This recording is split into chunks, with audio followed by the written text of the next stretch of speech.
Pemerintah Kota Lok Semawe, Provinsi Aceh memberikan bantuan kepada 5 orang korban kebakaran satu unit rumah di Desa Hagu Tengoh, Kecamatan Banda Sakti, Kota Lok Semawe, Senin 19 Februari. PJ Wali Kota Abdul Hanan yang menerima laporan tersebut segera meninjau lokasi, kemudian memberikan bantuan pada masa panik, juga memberikan bantuan kesehatan jika ada korban kebakaran yang mengalami sakit.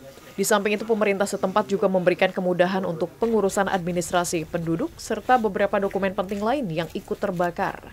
Abdul Hanan menegaskan korban tidak perlu ke kantor untuk melakukan pengurusan administrasi dan dokumen. Aparatur desa akan menyiapkan segala keperluan itu berkoordinasi dengan dinas terkait.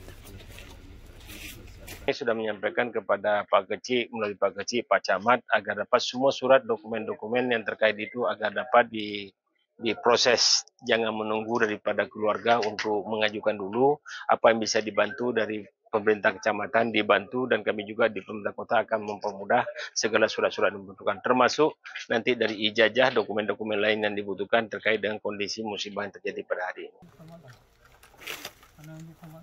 PJ Wali Kota meminta masyarakat untuk meningkatkan kewaspadaan serta memeriksa potensi bencana yang bisa timbul dari dalam rumah. Terlebih apabila ingin meninggalkan rumah harus memastikan semua peralatan listrik maupun api dalam kondisi mati guna mengantisipasi terjadinya hal serupa yang bisa menimbulkan korban jiwa dan kerugian besar.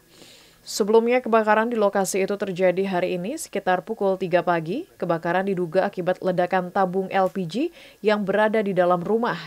Tidak ada korban jiwa dalam kejadian tersebut, namun kerugian yang ditimbulkan ditaksir mencapai lebih dari 300 juta rupiah. Dari Kota Lok Semawe, Provinsi Aceh, Trifani, Kantor Berita Antara, mewartakan.